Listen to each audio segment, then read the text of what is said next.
itu dari sapi. Nah,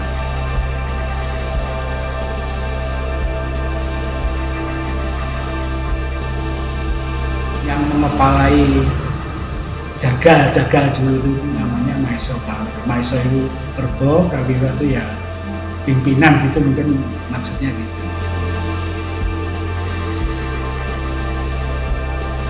Industri rumah tangga itu seperti abon, dendeng, rambak, semuanya itu berhubungan dengan sapi ini.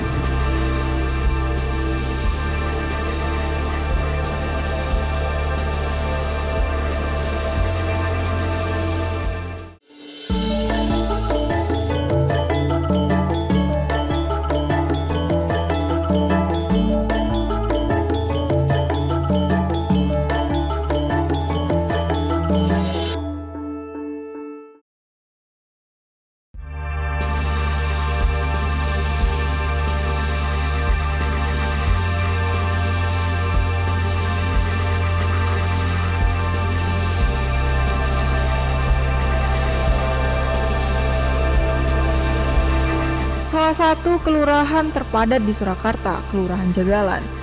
Kelurahan padat penduduk ini memiliki cerita sejarah yang cukup menarik. Djoko Purbanggoro, selaku budayawan, menceritakan sejarah yang dimiliki Jagalan di masa lalu hingga kondisi Jagalan di era modern ini.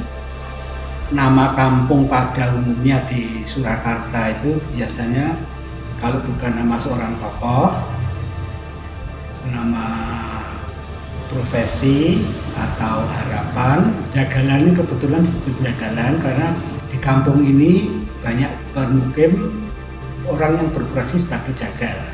Jagal itu dari sapi. Nah. Secara administratif, Kelurahan Jagalan ini memiliki sekitar 10 kampung. Sorogenen, sebagai tempat bermukimnya abdi dalam Sorogeni, yaitu prajurit keraton. Kandang Pite, tempat kandang ayam yang dimiliki oleh keraton. Belik, yaitu tempat yang dulunya banyak belik atau sumber air. Rejosari, sesuai namanya, tempat yang diharapkan akan hijau dan baik. Tekenan, yaitu tempat di mana sapi yang akan disembelih harus melewati proses registrasi atau diteken dulu. Kalangan, yaitu tempat bermukimnya abdi dalam keraton yang memiliki profesi yang berhubungan dengan bangunan kayu. Wonosaren, kampung yang biasa disalahartikan sebagai hutan darah ini sebenarnya berasal dari kata wono dan sari yang berarti hutan yang diharapkan menjadi baik. Boro, yaitu tempat transit atau singgah calon penduduk. Pokoso, yaitu kampung yang menjadi tempat perkumpulan Kaula Surakarta atau PKS atau biasa juga dipanggil sebagai Pakasa.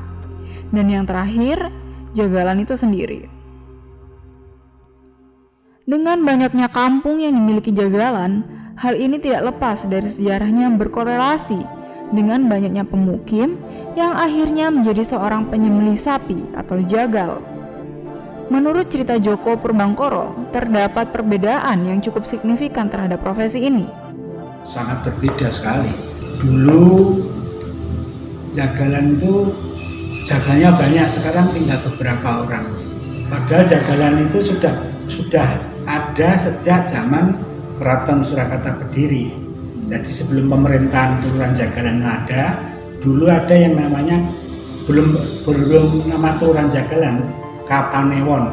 Jadi yang mengepalai seorang peneu, bukan lurah, yang bergelar Ngabei, yang namanya Raden Ngabei Maiso Prawiro, itu yang mengepalai jagal dulu itu namanya Maiso Prawiro. Maiso itu Kerbo, Prawiro itu ya pimpinan gitu, mungkin maksudnya gitu. Tapi sekarang dengan perjalanan kemajuan zaman kok saya itu ya malah heran, semakin kesini kok jagalnya semakin berkurang sangat banyak. Waktu kecil saya kan mungkin ada 30-an ada, sekarang tinggal 4 atau 5 gitu. Djoko juga menceritakan mengenai dulunya kegiatan penyembelihan sapi ini dilakukan di rumah masing-masing.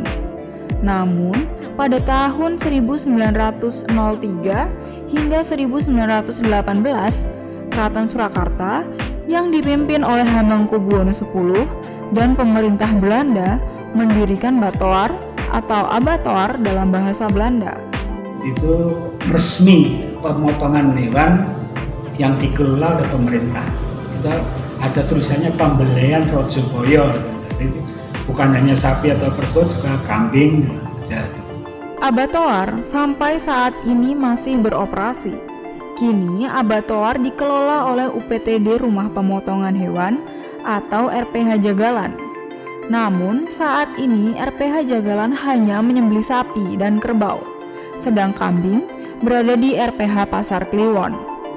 Selain itu, sebagai tempat pemasok daging di masa lalu dan tetap beroperasi hingga kini, Jagalan memiliki beberapa ciri khas. Ya sejak dulu kan Jagalan itu kan yang memasok daging. Kemudian kalau dulu daging yang mungkin orang jualan kan tidak habis semua, itu kemudian dibikin dendeng, kemudian dibikin abon. Tapi sekarang ada yang mengkhususkan industri rumah tangga itu seperti abon, dendeng, rambak, semuanya itu berhubungan dengan sapi itu.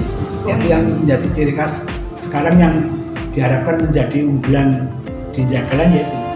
Dengan kisah sejarah yang cukup berpengaruh di masa lalu, Jagalan yang kini sebagai kelurahan padat penduduk ini, meskipun sudah kehilangan banyak profesi otentiknya, namun seiring berkembangnya zaman, hal ini justru membuat banyak profesi baru yang punya kaitan erat dengan sejarahnya, yaitu produsen olahan sapi. Secuil kisah Jagalan ini cukup membuat kita belajar untuk memahami kondisi di masa lalu, dan meskipun banyak yang berubah, Jagalan mengajari untuk tetap berinovasi dan tetap memiliki ciri khas.